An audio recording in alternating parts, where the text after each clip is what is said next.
Hello folks, welcome back to the channel. Tonight, I have 3 unsettling stories about roommates and landlords who weren't what they seemed. Each tale will make you second guess how well you really know the people you live with. So, get comfortable, maybe lock your doors, and prepare for a journey into the darker side of shared living. Let's dive in. Story 1. The Basement Landlord.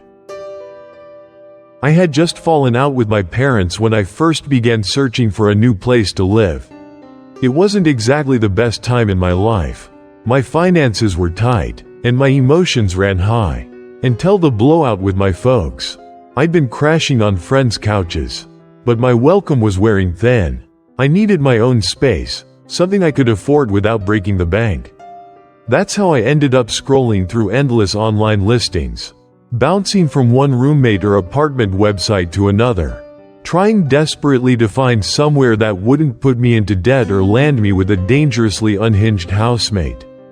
I still remember the moment I saw Luke's ad. It was short and straightforward. Room available for rent in a 3-bedroom, 1-story house. I'm rarely home, so you'll have the place to yourself. The rent is $1,200 a month. Ground rules apply. There was a small photo of the living room, nothing fancy. But the furniture looked decent. The walls freshly painted. In my area, $1,200 a month was a steal, especially for a house that wasn't cramped. The post included bullet points of rules: no parties, no large gatherings, no drinking in the living room, no using the basement or attic, and no messing with certain areas he used for storage. It felt a bit strict, but not a deal breaker. The next day, I arranged a time to go see the place in person. Luke greeted me at the door with an awkward half smile. He was tall and thin, with the posture of someone who spent most of his time hunched over a desk. I noticed immediately that he seemed nervous. He spoke in a low, shaky voice and stumbled over basic conversation. Still, politeness cost me nothing. I introduced myself, told him about my job situation, and let him give me a quick tour. Inside, the house was surprisingly spacious. The open floor plan combined the living room, dining area, and kitchen into one continuous space, making everything feel bigger. The bedroom he was offering me was already furnished with a bed, a small dresser, and a closet. The walls were bare, but I liked that. It was a blank slate waiting for me to make it my own. The rest of the place was tidy enough, though not exactly sparkling. It had the lived-in quality of a home that had been through several tenants before me. Still, none of that bothered me. At this point, I only cared about cost, location, and whether or not I could stay sane living there. Luke showed me the back door, which opened onto a small yard with a patched lawn. As he spoke, he kept repeating how I'd basically have the house to myself because he was hardly ever home. I felt a flicker of relief at that, imagining the peace and quiet that might come from living with someone who was never around. Still, I had to wonder, if he's never home, why does he make such a big deal about no parties or no drinking? We circled back to the living room, and he emphasized the rules yet again, especially about the basement and attic. They're for storage only, he said. I keep personal items down there. I'd prefer nobody going in or out of those areas without permission. He paused, looking like he wanted to say more, but never did. I shrugged. It wasn't such a big deal. A lot of people have personal storage spaces. I figured he might be storing family heirlooms or old furniture. Despite Luke's odd mannerisms, the place felt good. The layout worked for me. The bedroom was comfortable, and the price was unbeatable. On the spot, I told him I was interested. We shook hands in a surprisingly formal way, as though we were concluding a business deal. There was no lease, no official contract. I'd simply pay Luke in cash or through an app every month. Off the books. While this was slightly concerning for my own security, I didn't have many other options. 2 days later, I was moving in. The process was quick. My new bedroom was already furnished, so I only had clothes, some posters, a lamp, my laptop, and other personal items to bring. I pinned my posters to the walls, folded my clothes into the dresser, and arranged my few books on a small desk. That was that. I was officially a tenant in Luke's house. That first day, Luke was nowhere to be found. I'd expected him to be home to make sure I settled in well. But instead, there was just a note on the kitchen table that said, "Welcome. I have some errands to run. Text me if you need anything." I found it odd, but a part of me appreciated not having him hover around. I made myself a simple dinner, canned soup and a sandwich, and then spent the night relaxing in my new space, scrolling through social media and texting a few friends about the move. But that night, I started noticing things that didn't match Luke's claim about hardly being home. After midnight, I heard footsteps in the living room, slow, even footsteps, like someone pacing back and forth. Doors opened and closed, sometimes gently, sometimes with a dull thud. At one point, I swear I heard the fridge open, then slam shut. I checked my phone. It was past 1 a.m. I told myself that maybe Luke had just returned and was rummaging for a late-night snack. But the footsteps continued beyond what felt reasonable, like he was circling the living room or going in and out of different rooms for no clear reason. Around 2 a.m., I decided to poke my head out. I was half asleep, groggy but curious. I slipped into the hallway and glanced toward the living room. The lights were off, but I could make out the silhouette of the furniture by the faint glow from a street lamp through the window. There was no sign of Luke, no sign of anyone. Then, out of the corner of my eye, I noticed a door at the far end of the hallway, a door that must have led to the basement. It was slightly ajar, letting a thin line of yellowish light spill out onto the floor. An instant later, I heard a dull bang from below, like something heavy hitting a wall or the floor. My skin prickled with anxiety. I inched forward until I was standing at the top of the stairs that led down. The smell from below was a mixture of dampness and something else, a faint chemical odor I couldn't place. I could see a dim overhead light illuminating part of the basement. Before I could see any details, Luke suddenly appeared at the bottom of the stairs. He looked up at me, eyes wide and almost furious, as though I'd just invaded his privacy. It was so startling that my stomach twisted into knots. For a moment, I couldn't speak. His face was bathed in that weak, buzzing light, highlighting every tense muscle. After what felt like an agonizing few seconds, I finally stammered, I just heard a noise. Thought something fell. Luke seemed to blink out of whatever intense stare he was in. He pursed his lips, looking annoyed, and then said in a low voice, "Shut the basement door, now." My heart thumped so loud I was sure he could hear it. I mumbled something like, "Okay," and closed the door. He didn't say another word or come upstairs to explain. I went back to my room and locked the door, my thoughts spinning with questions. Why did he look so angry? Why is he making noise in the basement at 2 a.m.? What is he doing down there? I told myself I'd let it go. Maybe he was a woodworker or had some odd hobby that required hammering or shifting heavy objects. But the next day, things got weirder. I came home from my shift at work to find my bedroom door unlocked. I'd made sure to lock it before leaving. That was something I did almost out of habit. A habit formed from living in places where I didn't trust the landlord or other roommates. Immediately, I felt uneasy. Had I forgotten to lock it? That was possible. But as soon as I stepped inside, I knew that wasn't the case. My clothes in the dresser weren't in the neat stacks I'd left them in. The closet door was cracked open, and I always closed it. My mind went to a dark place. Luke had been in my room. Why would he be snooping? I checked to see if anything was missing, but all my valuables, my phone charger, my wallet, a few electronics were still there. Nothing seemed stolen, but it was clear that someone had riffled through my belongings. I decided to confront him. I went to his bedroom door, which was shut, and knocked. No response. His car was in the driveway, so he had to be inside. I knocked again, louder. Still nothing. Frustrated, I finally gave up. I microwaved some dinner and tried to relax in the living room. Though the tension in my chest wouldn't let up, the house was too quiet, like Luke was hiding somewhere, waiting for me to leave or get distracted. Later that evening, I heard a door open down the hall. I sprang up from the couch and intercepted Luke in the living area just as he was about to walk out. He had a backpack slung over one shoulder and was wearing a black hoodie.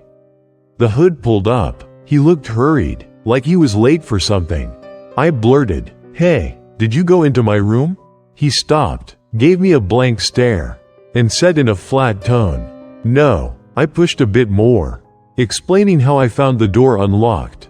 My clothes messed up. He repeated his denial, then said, "You're the only one with a key, right?" His eyes never left my face, which unnerved me. Before I could form a response, he said, "I'm in a hurry," and slipped out the front door. I heard his car start in the driveway moments later, and then he was gone. Now I felt a combination of anger and fear. It was obvious Luke was lying. My bedroom door had a basic lock, the kind you can open with a second key or even a small metal pick if you know what you're doing. Something was definitely off about him. A normal landlord wouldn't rummage through a tenant's room, especially not right after promising them privacy. My first instinct was to talk to my parents for advice, but we weren't on speaking terms. That left me mostly alone, wrestling with the idea that my landlord might be creeping around my stuff. I decided to see if I could move out somewhere else.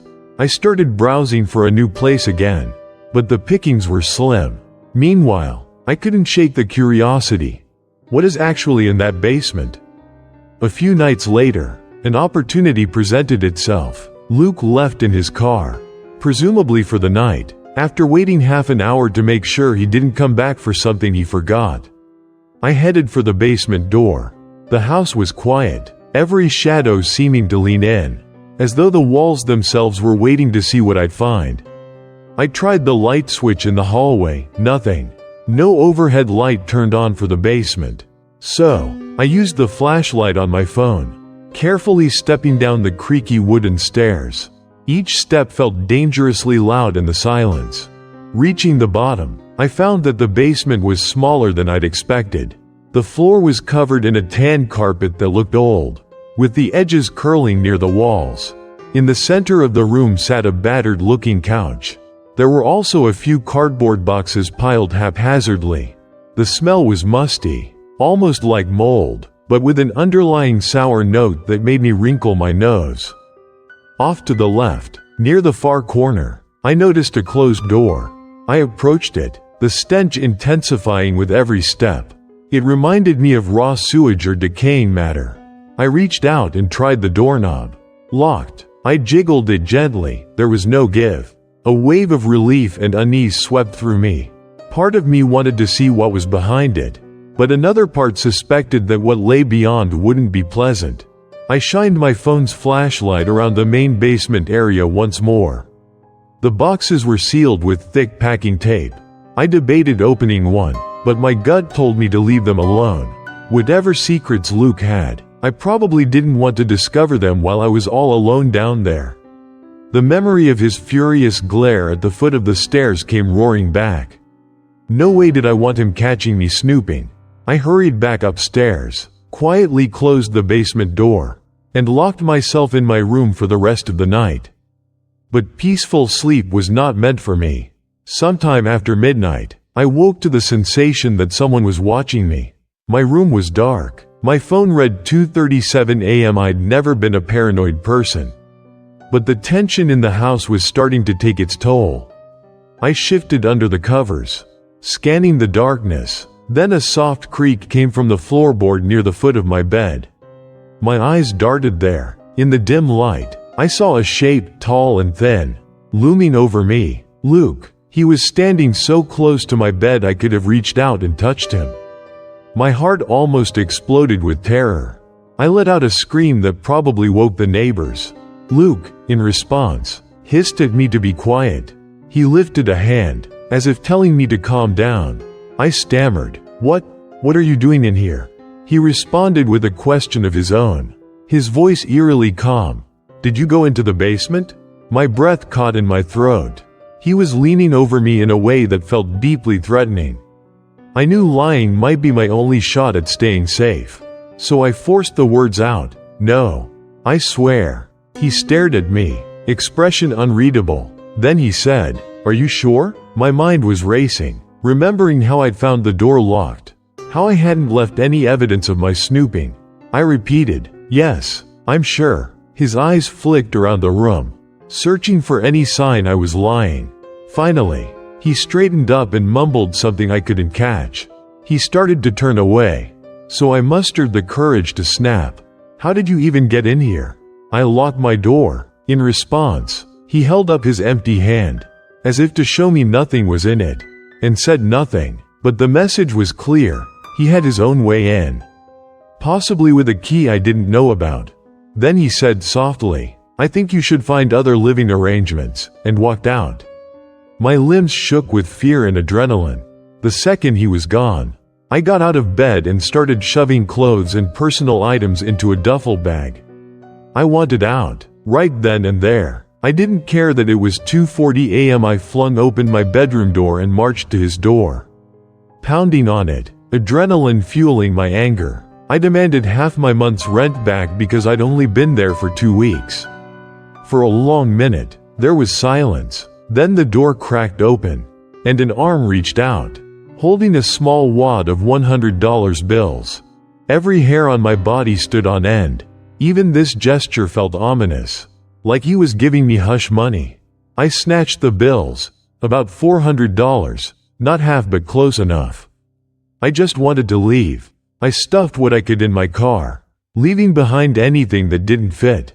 My survival instinct was screaming at me to put distance between myself and Luke. I drove off, heart pounding, not even sure where I was going. That night, I ended up sleeping in my car in a parking lot. The next day, I went crawling back to my parents, who, upon hearing the story, became oddly protective and apologetic. We patched things up enough that they let me stay for a bit until I found a new place. The entire experience felt surreal, like a nightmare I couldn't wake from. The memory of Luke's silhouette in the darkness, leaning over me, still makes my stomach twist in knots. To this day, I have no idea what was behind that locked basement door or why he was so protective of it. But I can guess it was something no tenant should ever see. If there's one thing I learned, it's to be extra cautious when answering roommate or rental ads online. Always trust your instincts. If the landlord or roommate seems off, or if the place gives you weird vibes, don't ignore those red flags. The peace of mind is worth every extra dollar or every inconvenience of a longer search. I used to think I was a good judge of character, that I could sense danger a mile away. But now I realize it's easy to be fooled when you're desperate for a place to live. I still don't know exactly what Luke's deal was, if he was simply disturbed, or if he was covering up something more sinister. All I know is that I never want to see his face again. Story 2. The Midnight Whispers. During my junior year of college, I found myself in need of an off-campus apartment. Like many universities, mine facilitated a system where if 2 people needed roommates, they could be matched. That's how I ended up sharing a 2-bedroom student apartment with a guy named David. At first, it felt like a stroke of luck. David had a pleasant smile, greeted me politely, and made small talk about our majors. We had nothing in common academically. He was a psychology major, while I was immersed in computer science. Still, that was no big deal. Variety keeps life interesting, or so I thought. The first couple of days in our new apartment seemed ordinary enough. The place was small but functional.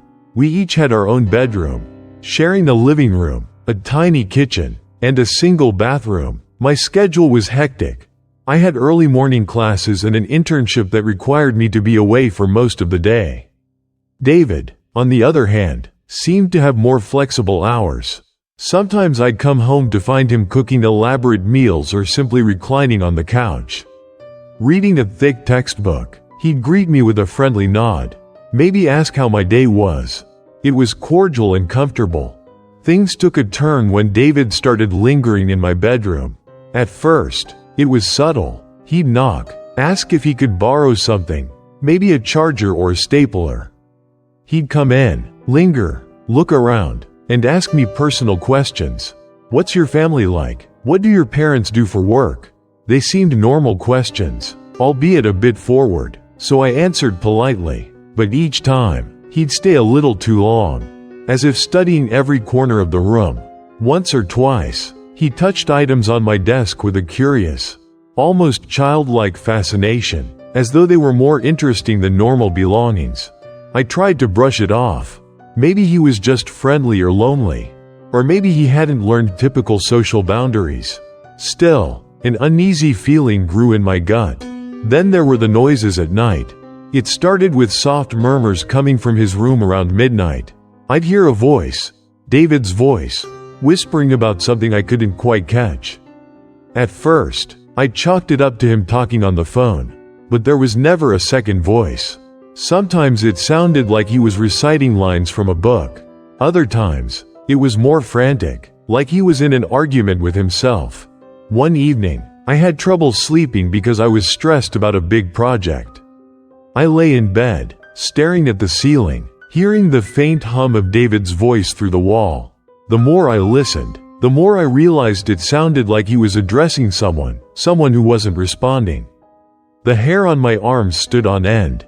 My mind wandered to mental health conditions or the possibility that he was practicing lines for a play.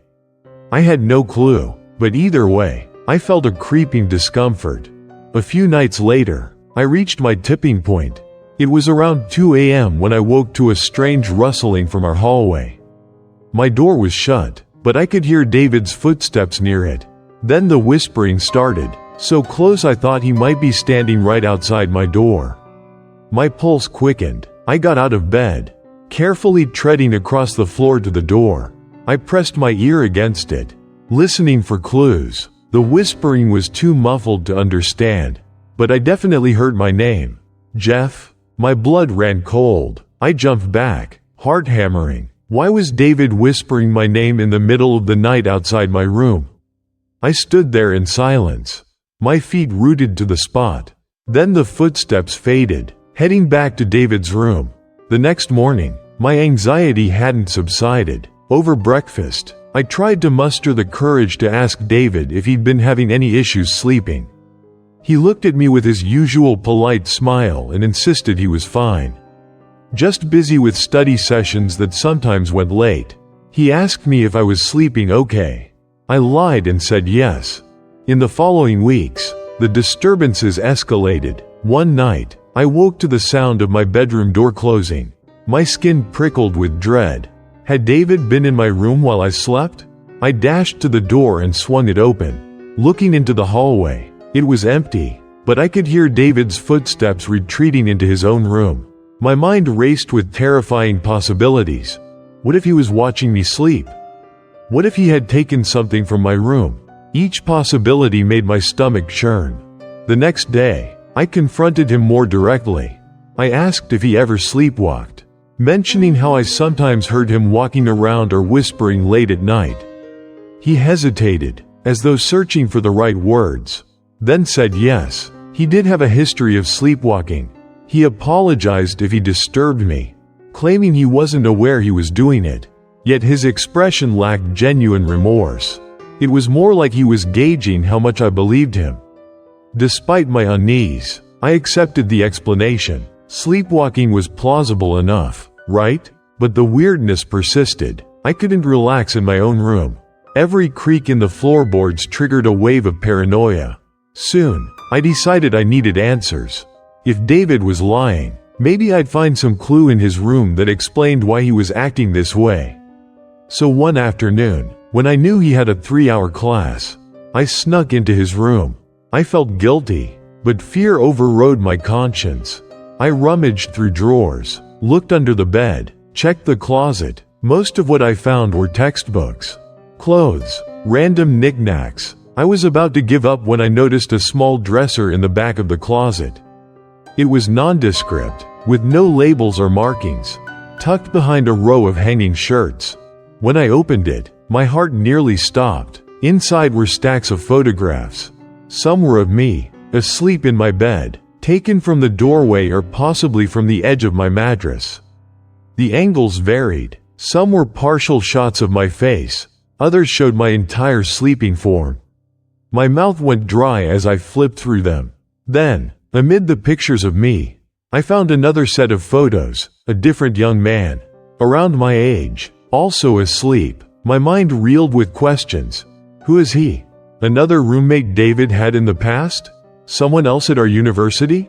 The shock morphed into disgust and horror. David had been sneaking into my room at night, taking pictures while I slept. I felt physically sick imagining him standing there, camera in hand, while I was vulnerable and unconscious. Anger flared up, too. This was a profound invasion of privacy and trust. Fear overshadowed everything else. If he's doing this, what else is he capable of? I took out my phone and snapped pictures of the drawer's contents, wanting evidence in case he tried to deny it. Then I grabbed a handful of the actual photos. My hands shook as I stuffed them into my pocket. My heart hammered in my chest, adrenaline surging, telling me to get out before David came back. Locking his door behind me, I retreated to my room, every nerve on edge. That night, I barely slept. My mind raced with horrific scenarios. What if David confronted me about snooping? What if he tried to harm me? The photos indicated he was more than just a curious or awkward roommate. This was full-blown stalker behavior. The next morning, I woke up determined to take action. I went straight to our university's housing department, explained the situation in hushed, urgent tones, and showed them the pictures. They seemed shocked, but also cautious. I guess from their perspective, they needed to confirm the details, ensure it wasn't a misunderstanding. Fortunately, they took me seriously enough to arrange a new housing assignment that same week. They also assured me they would contact the proper authorities if necessary. I never saw David again. I moved my belongings to a different apartment, rooming with a student I'd never met before. But that roommate turned out to be normal. Even though the rest of the semester was a blur, I felt a measure of safety knowing David couldn't access me at night. Years later, the memory still haunts me. Every so often, I think about those pictures of that other young man. Did he ever find out about David's disturbing behavior? Did he suspect that David was sneaking in at night? Or was I the first to discover David's hidden hobby? The scariest thought is that maybe David repeated the pattern with countless others, lurking by their bedsides, snapping pictures, whispering their names in the dark. Whenever people talk about bizarre or scary roommate experiences, I share this story. Let it be a cautionary tale. If you hear whispering at night, or suspect your roommate is going through your things, don't dismiss those red flags. Trust your gut and protect yourself, because sometimes, the quiet ones are harboring the deepest secrets. Story 3. The Dangerous Roommate. At 23, I was forced to relocate for a job opportunity. It was a big leap, new city, new people, new environment. Even though the office was the same company I'd interned for, everything else was different. I didn't know many people in the area, and housing prices were high. To make matters worse, my parents insisted I avoid living with a male roommate unless he was someone they knew. But I felt I couldn't be picky. I had bills to pay and not enough money to rent a full apartment on my own. I put out feelers on all social media platforms: Facebook, Craigslist, Twitter, even a local subreddit for housing. After a few days of dead ends, I got a Facebook message from a guy named Rob. He said he owned a modest house about a 10-minute drive from my new office. He was looking to rent out a spare room. The pictures he sent showed a neat, modest setup, nothing fancy, but it was affordable and close to work. His profile pictures were innocuous enough: a short man with a friendly smile and glasses, posing with friends, presumably at some bar. I didn't get any alarm bells from his profile. He seemed normal. We video called so he could give me a virtual tour of the house. It looked cozy. A small living room with a sectional couch, a kitchen with a marble countertop, and 2 bedrooms, one his, one for rent. There was also a decent backyard. He told me the price, which was fair, and explained he worked an unpredictable schedule but liked to keep the house quiet. He had standard rules: no wild parties, keep the shared spaces clean, and respect each other's privacy. It all sounded good to me. We agreed I'd move in the following week. My parents were uneasy about me living with a man I'd never met in person. They asked a million questions, but I waved off their concerns. He's short, he's friendly, he seems safe, I thought to myself. The day I arrived, Rob was waiting at the door. He handed me a key and offered to help carry some of my heavier bags. I noticed in person just how short he was, maybe an inch taller than me. If that, but that detail felt irrelevant, aside from me thinking it was sweet that he was helping me with the luggage. He took me to my room, which was already furnished with a bed, dresser, and a small desk. He mentioned his previous tenant had left in a hurry for family reasons, so everything was still there. I spent the rest of that day unpacking, rearranging furniture, and replacing the old sheets and pillows with my own. Rob hovered a bit, asking me about my hometown, my favorite foods, whether I liked to go out and party. I answered politely, sensing he was just trying to be welcoming. Nothing in his demeanor set off alarm bells yet, though he did seem eager to know every little detail about me. My first night passed without incident. I stayed in, watched a movie on my laptop, and went to bed early. On Sunday morning, Rob suggested he drive me around town to show me where the local shops and restaurants were. I agreed, figuring it could be helpful to orient myself. But as we drove around, I picked up a weird vibe. He kept asking if I'd like to grab lunch or maybe some drinks, in a tone that felt almost like a date invitation. I politely declined. I wasn't comfortable grabbing drinks with him, and I wasn't hungry. His demeanor changed. He got quieter, as though sulking or offended. We eventually headed home, and I tried to brush it off. The following week, I started my new job. My schedule was busy, but I was happy to have found decent employment. My routine fell into place. I'd wake up early, leave for work, get home around 6 or 7 in the evening, then eat dinner and wind down. Rob's schedule was random. Sometimes he was home, sometimes he wasn't. A couple of times, he asked if I wanted to join him for drinks or dinner, and each time, I politely declined. After the second or third refusal, I could sense tension building. One Wednesday, I came home with a laundry bag full of clothes. After dinner, I headed to the small laundry room to wash them. As I sorted my clothes, I realized something was off. The hamper felt lighter. I couldn't put my finger on it until I was halfway through sorting the clothes. A pair of underwear was missing. I checked all around. I emptied the hamper entirely, dug through the pockets of my jeans, and even looked under my bed to see if I dropped it. Nothing. The idea that Rob might have taken it flashed through my mind. Immediately, I tried to dismiss the thought as irrational, but my stomach twisted with a sense of dread. Could he have snuck into my room and gone through my clothes? I decided to test a theory. The door to my room had a basic doorknob with no lock. That weekend, I bought a locking doorknob from the local hardware store. While Rob was out, I quickly swapped the knobs. Now I had a lock. If I was wrong about him, I figured I'd explain I wanted privacy.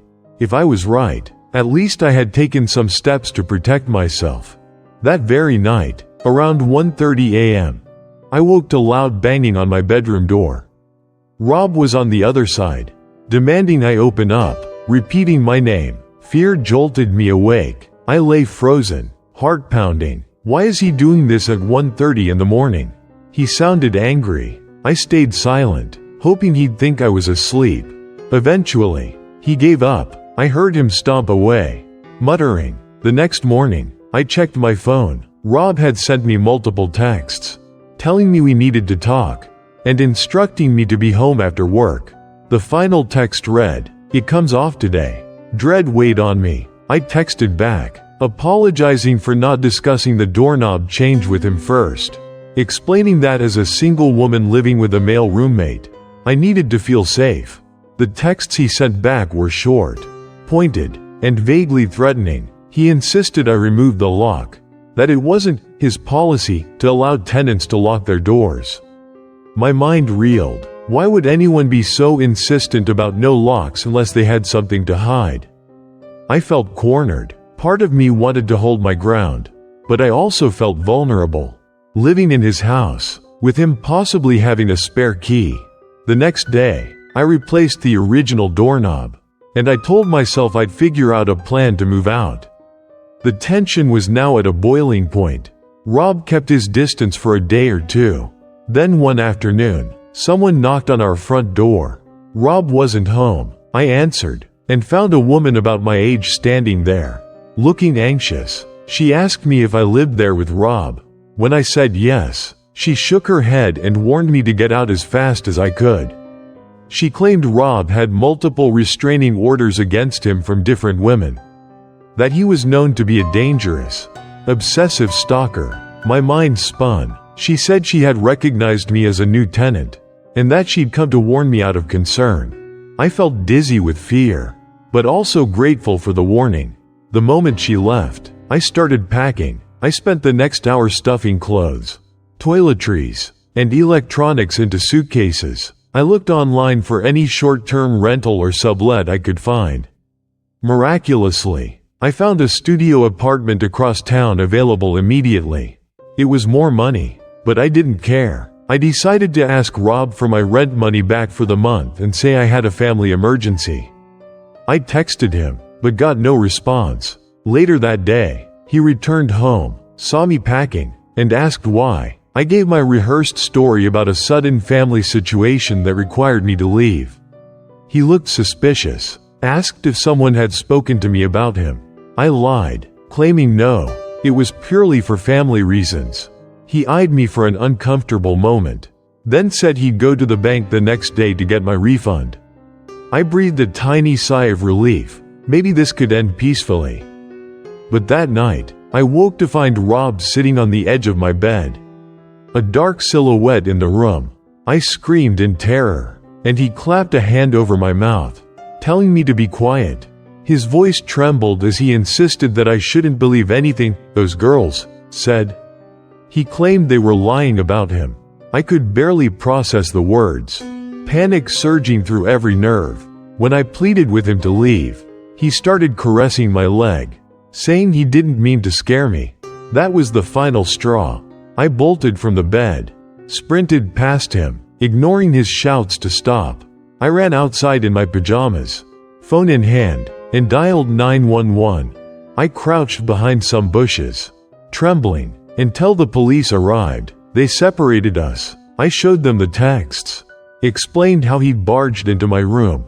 Rob tried to play it off as a misunderstanding, claiming I was unstable and that he was just checking on me.